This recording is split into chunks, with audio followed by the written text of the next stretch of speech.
नमस्कार मित्रों। आज कुछ बातें योग से संबंधित। योग से व्यक्तित्व का गठन कैसे होता है, आज इस पर थोड़ी चर्चा आपके साथ करूंगी।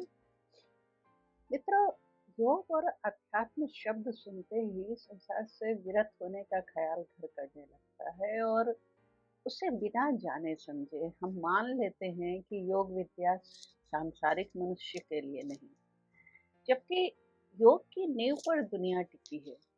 अध्यात्म का ज्ञान व्यवहारिक जीवन को अपेक्षाकृत अधिक परिमार्जित करता है और यह सच पर्यवेक्षण, अनुशीलन और अनुभूति से प्रकट हुआ।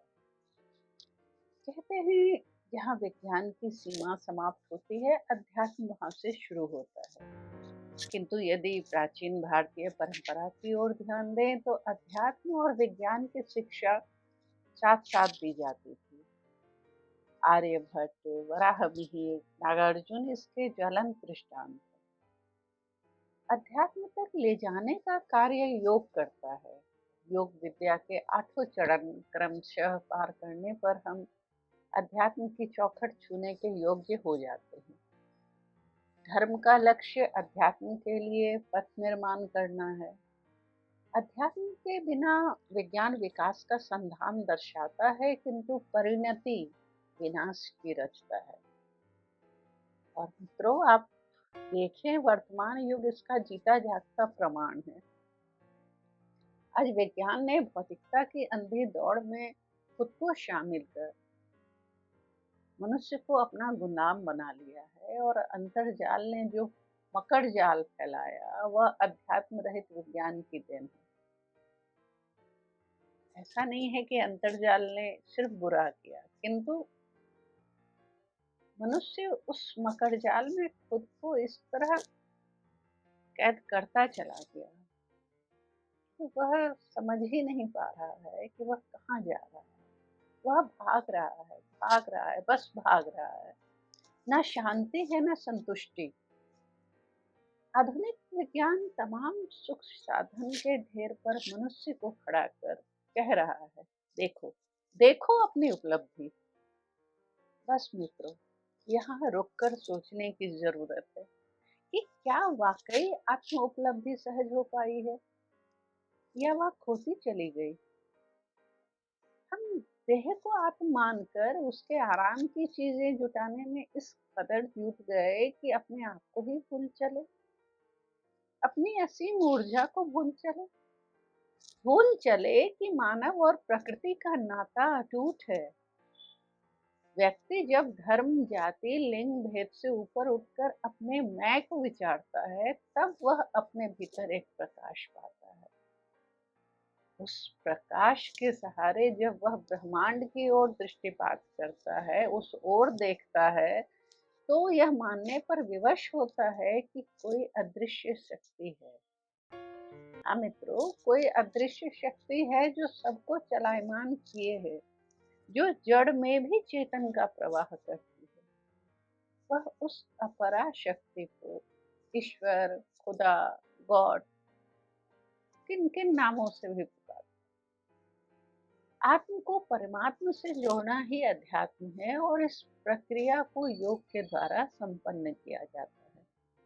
योग का अर्थ ही है जोड़ना। आत्मा और परमात्मा का मिलन ही योग का प्राप्ति है। महर्षि पतंजलि कहते हैं, योगश्चित्त वृत्ति निरोध, यानी मन की वृत्तियों का निरोध करना ही योग है। मैं, यह मैं शब्द हमारे अंतस के सूक्ष्मतम चेतस तत्व का बोध कराता है। मन उसका बाह्य रूप है, बाहरी रूप है, जो सांसारिक विषय वस्तुओं में उलझकर अपना वास्तविक रूप भूलने लगता है। व्यक्ति जब योग साधना के द्वारा आत्म रूप को जानने, समझने और उसकी गहराई में उतरने लगता है, तब उसे आत्म के परम स्वरूप, हाँ, परमात्मा के दर्शन की अनुभूति होने लगती है।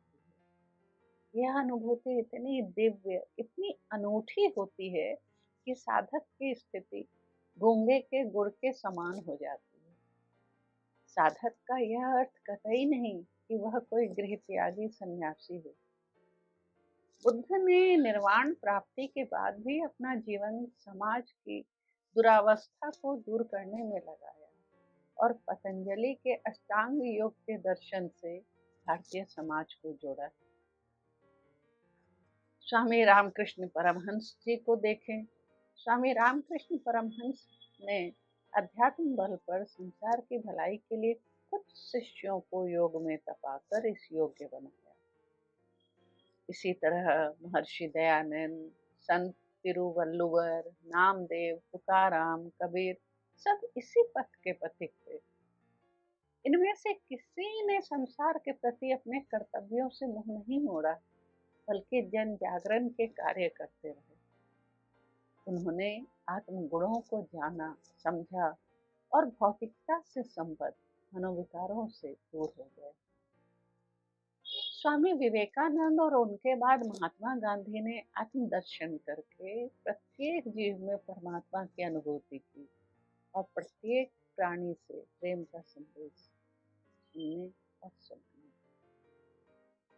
महर्षि याज्ञवल्क्य ने कहा भी है, संयोग योग इति युक्तो जीवात्म परमात्मनो, यानी जीवात्मा और परमात्मा के संयोग की अवस्था ही योग है। मित्रों, अलग अलग धर्म ग्रंथों, उपनिषदों ने योग को अलग अलग शब्दों से परिभाषित किया है, किंतु अर्थों में समानता दिखती है। जैसे आप देखें कि कठोपनिषद में लिखा है, यदा पंचावती तिष्ठत ज्ञानानि मनसा सह बुद्धिश्च न विचेष्टति तामाहो परमाम गति ताम योगम इति मन्यते स्थिरम इंद्रिय धारणा। मैं फिर से दोहराती हूँ, ताम योगम इति मन्यते स्थिरम इंद्रिय धारणा, यानी जब पांचों ज्ञानेंद्रियां मन के साथ स्थिर हो जाती हैं और मन बुद्धि के साथ आ मिलता है, तो उस अवस्था को परम गति कहते हैं। इंद्रियों का बाह्य विषय वस्तुओं के प्रति स्थिर या शांत हो जाना ही योग है।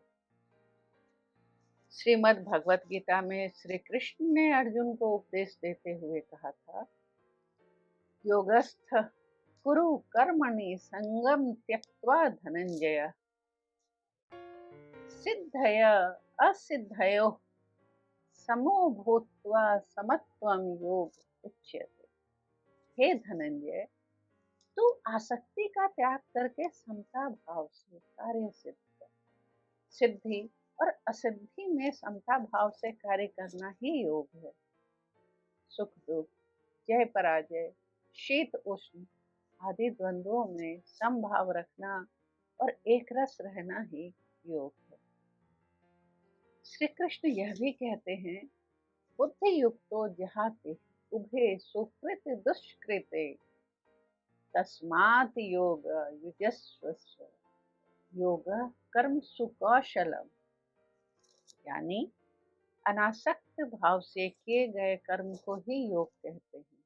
फल की इच्छा ना रखते हुए भी कर्म करना कर्म योग है। अग्नि पुराण में योग के बारे में कहा गया है, आत्म मानस प्रत्यक्षा विशिष्टा या मनोगति तस्या ब्रह्मणि संयोग योग इति अभिधीयते, यानी योग मन की विशिष्ट अवस्था है। जब मन में आत्मा और स्वयं मन को प्रत्यक्ष करने की योग्यता आ जाती है, तब उसका पर ब्रह्म से मिलन हो जाता है। याज्ञवल्क्य के स्मृति के योग लक्षण में भी यही भाव निहित है। स्कंद पुराण में भी इसी भाव की अभिव्यक्ति है कि लोक में जीवात्मा और परमात्मा की अभिन्नता परम योग है। स्वामी रामकृष्ण परमहंस ने शिष्यों को महामंत्र दिया, जो तो जीव तो शिव, यानी प्रत्येक प्राणी ईश्वर का रूप है। रांगे राघव ने शिव और शक्ति के मिलन को योग कहा। योग विद्या बालकों, स्त्रियों, गृहस्थों के लिए नहीं, सन्यासियों के लिए अनिवार्य है। इस विचार ने भारतीय समाज को बड़ी हानि पहुंचाई है। प्राचीन भारतीय समाज में गृहाश्रम की मान्यता थी, क्योंकि व्यक्तित्व निर्माण की प्रथम शाला के रूप में गृहाश्रम ही मान्य है, जिसे घर में बदलते बदलते विज्ञान में उगडुग करते हम घर की संवेदना को भूलते जा रहे हैं। आत्मिक जुड़ाव का स्थान गैजेट्स और कागजी मुद्रा लेने लगे हैं। मशीन बनाते बनाते हम मशीन होने लगे और भावी संतति के आत्मिक विकास की चिंता छोड़कर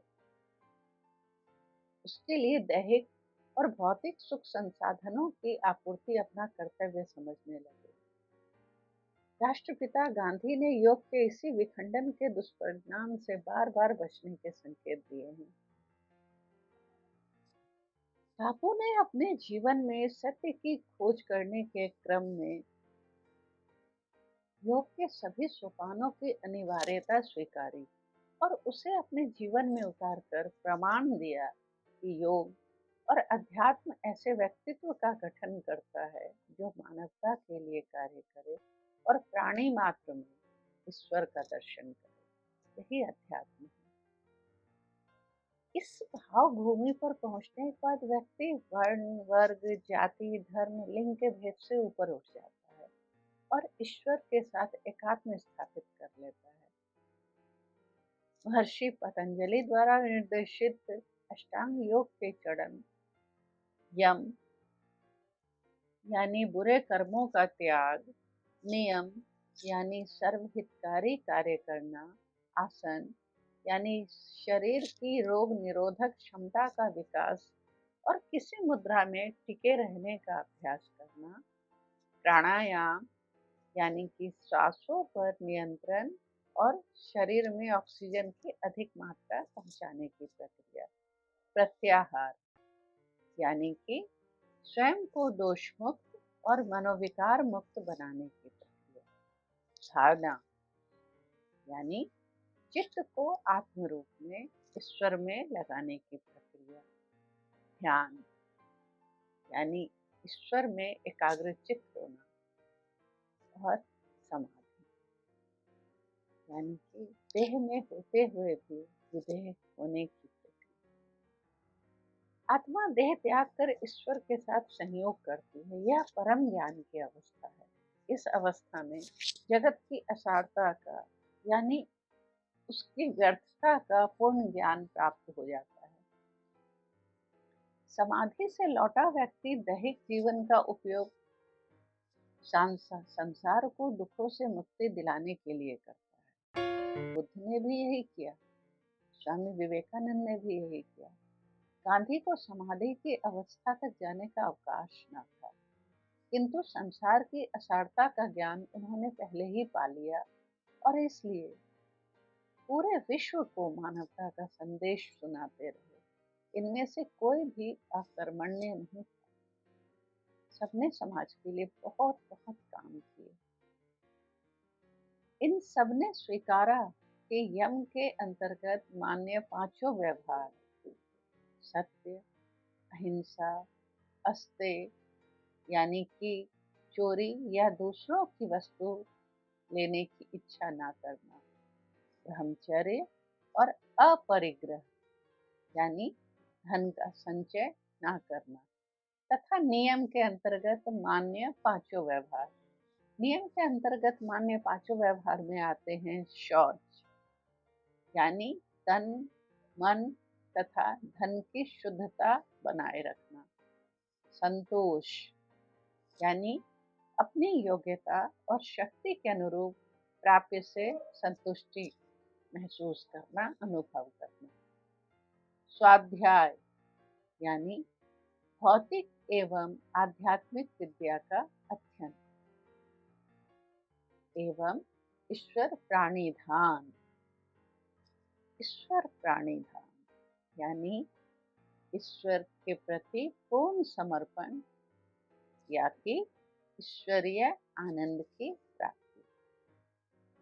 इन सब के बिना योग की तीसरी सीढ़ी चढ़ना संभव ही नहीं, और सभी मनीषियों ने इन अवस्थाओं से गुजरते हुए ही आगे की यात्रा पूरी की। आसन से मन की एकाग्रता निश्चित होती है। व्यक्ति एक मुद्रा में लंबे समय तक बैठ सकता है, इसलिए प्राणायाम, धारणा, ध्यान और समाधि के लिए आसन का सिद्ध होना जरूरी है। यदि प्रत्येक घर में यम और नियम के अंतर्गत रखे व्यवहारों को ही अंगीकार कर लिया जाए, तो शिशु के चरित्र निर्माण, उसके व्यक्तित्व गठन के लिए सबल आधार तो घर से ही प्राप्त हो जाएगा। इसके बाद विद्यालय के शिक्षकों की भूमिका होती है।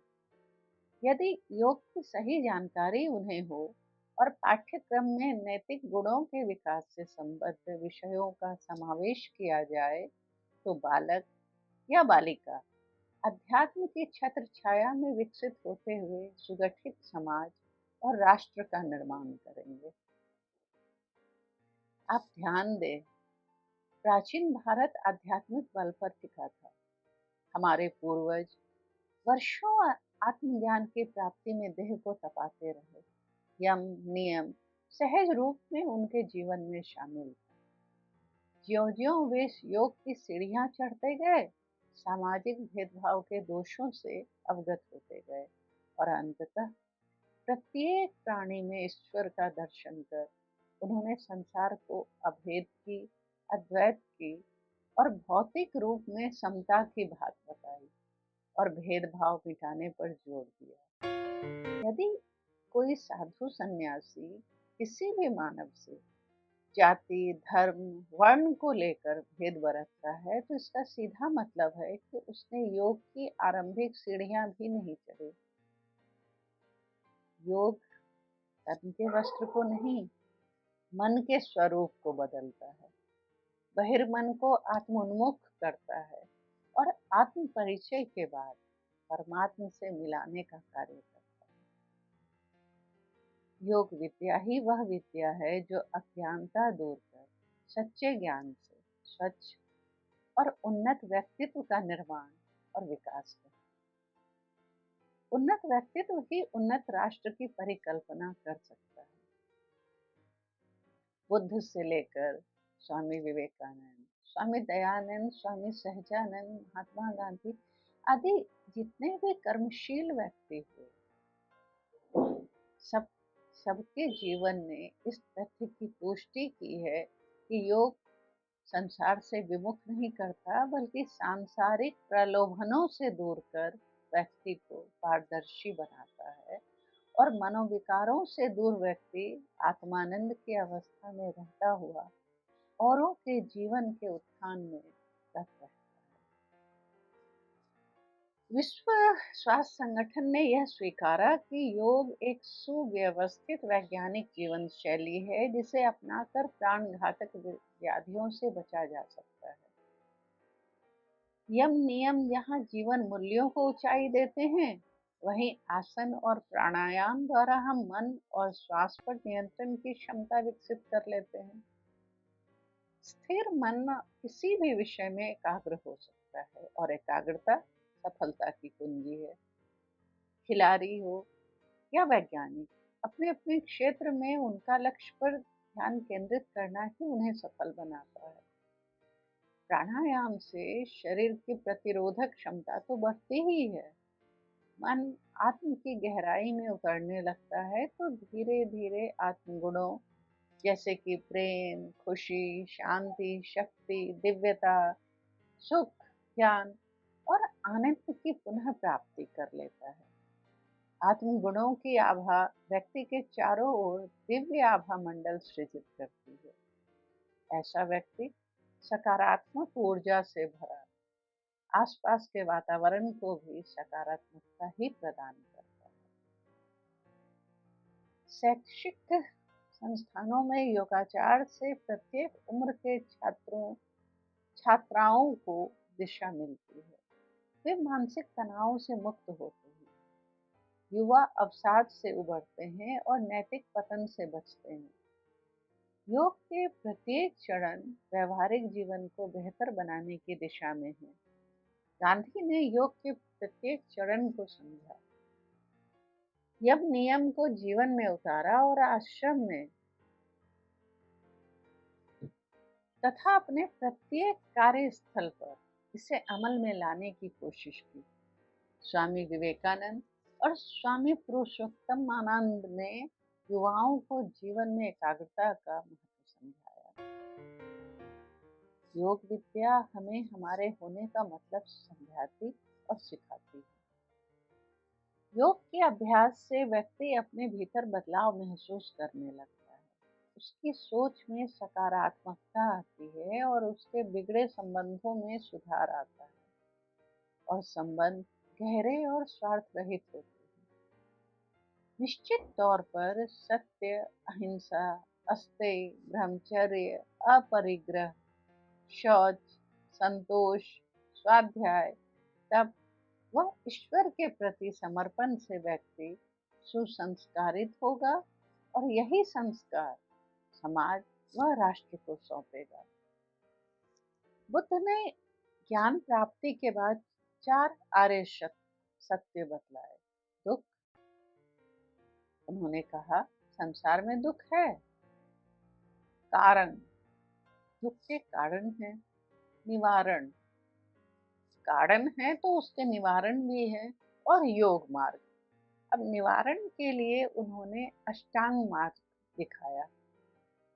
पतंजलि के अष्टांग योग मार्ग पर चलते हुए ही नरेंद्र नाथ स्वामी विवेकानंद हुए और मोहनदास महात्मा। इससे मित्रों इतना तो स्पष्ट है कि योग संसार से विलग नहीं करता, दूर नहीं करता, सांसारिक माया बंधों से मुक्ति प्रदान करता है। योग साधना से वास्तविक ज्ञान की प्राप्ति होती है और व्यक्ति निष्काम कर्म के लिए उत्प्रेरित होता है।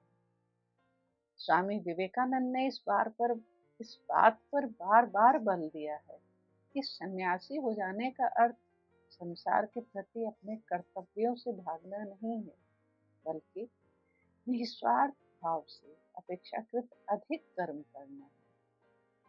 दलितों, असहायों की मदद और शिक्षा के लिए उन्होंने अपने शिष्यों, अनुयायियों को सदैव प्रेरित किया और स्वयं भी आजीवन कर्मरत रहे।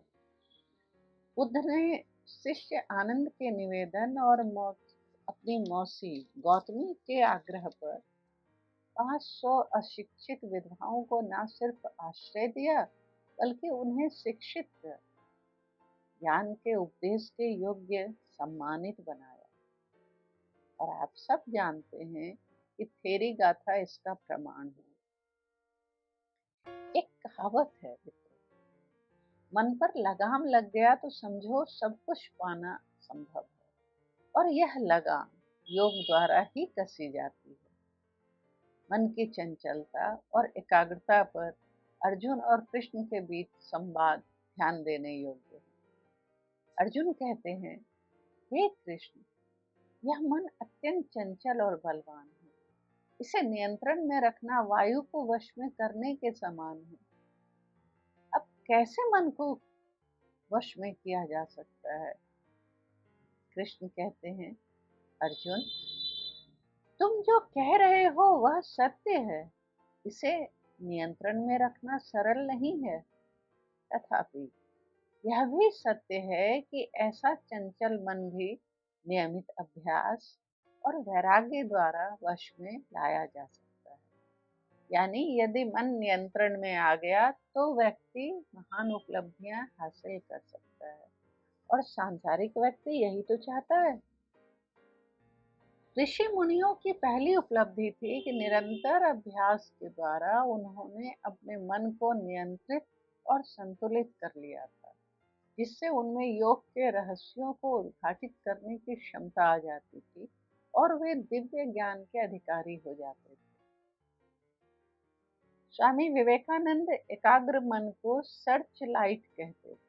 सर्च लाइट की सहायता से हम दूर तथा अंधेरे कोने में पड़ी वस्तु देख पाते हैं। ठीक वैसे ही हम एकाग्र मन से अज्ञान के अंधकार में रखे आत्मदीप को खोज पाते हैं और फिर उसके आलोक में ईश्वर तत्व की प्राप्ति कर पाते हैं। साधारण अर्थ में बात कही जाए तो हम अपनी दिव्यता से परिचित होकर यह जान पाते हैं कि ईश्वर कहीं बाहर नहीं, हमारे भीतर का दिव्य ऊर्जा या कि प्रकाश पुंज है। इसलिए आत्मदीप बनने, सर्वहित की कामना करने और मानव मात्र से समता का व्यवहार करने की अनिवार्यता है और इस योग्य हमें योग मार्ग ही बनाता है। मित्रों, यही प्रार्थना ईश्वर से कि सर्वे भवन्तु सुखिनः, सर्वे सन्तु निरामया।